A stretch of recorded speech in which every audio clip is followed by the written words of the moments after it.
Hello guys, in this video we're going to talk about Hyper-V versus Qemu. So which virtual machine is better between these two? So the first one we have here is Qemu. It's a generic and open source machine emulator and virtualizer. And in the other hand, we have our Windows Hyper-V. So this is produced by Windows themselves and you can use it for your virtualization and virtual machine.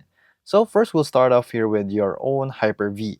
So here the reasons to use virtualization is to run software that requires older versions or non-Windows operating systems. Basically, if you're not using Windows or older version of Windows, you can use this. So you can experiment this with other systems, making Hyper-V, making it very easy to create and remove different operating systems. So you can even test multiple operating systems and multiple virtual machines.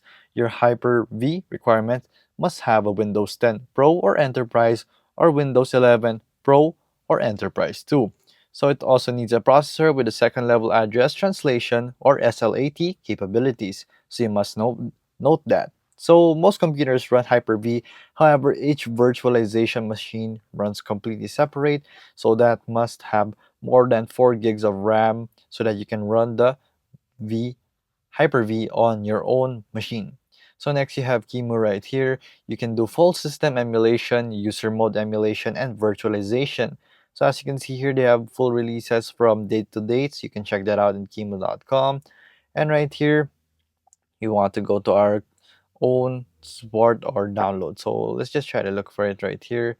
So here they don't really have anything, so you can contribute, you can do docs, you can do wiki right here. So you can download it right here and use it for your own device. So here in Qemu, you have your source code if you want to download it through the dates. You have Linux, it's also compatible with Ubuntu and others like Arch, Fedora, and Gentoo. And here we have Mac OS. You can install this via Homebrew or Mac parts right here. So all you have to do is type in this code in your own Homebrew or Mac parts by typing in sudo port install Qemu, and basically you will have it in your machine. So here in Windows you can also use it. So basically this one is way better. Qemu is a way better option for your own virtual machines, I recommend, because I've used this in the past with my programming and I have used this to install other OSs here in the MacBook. So basically you can even use this for 64-bit in Windows 7 or above, unlike your own Hyper-V right here, which needs a Pro and Enterprise and Windows 10 and 11 and above. While here, you can also go with 8.1 and above, which is really old already.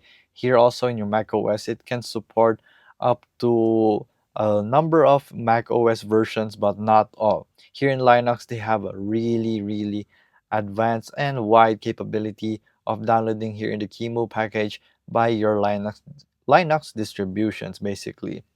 So there you go. So we want to go to your blog. Basically, let's find out. So here you can download the change log and change things where you want to check the new things that have been going out through the past dates, as you can see, from February 2017 to up to your current date right now. So basically here they support a lot of things. I won't really mention all. So they have such things as they call virtual and migration, guest agent, block, and they support a lot of ARM features that are not available here in Hyper-V. So I would recommend going for Qemu as your virtual machine, as everyone has done. So here, it depends if you're using your Windows and you prefer this to all run really old ones and you want to go with Windows, you can do so. But if you want to do Qemu, you can go with Linux and your Mac OS and your own actual Windows. So here, as you can see, they also have RISC-V support for versions. As you can see, a lot of extensions and versions, but I won't mention them all. They even have a 86-bit program right here, not just 64. They support that too. So as you can see, you can download all right here. But basically, when it comes to your virtualization machine, I would say that your Qemu is way better, as people have chosen in the past. So there you go, guys. This is the comparison between the two. If this video was helpful, please hit the like button and don't forget to subscribe.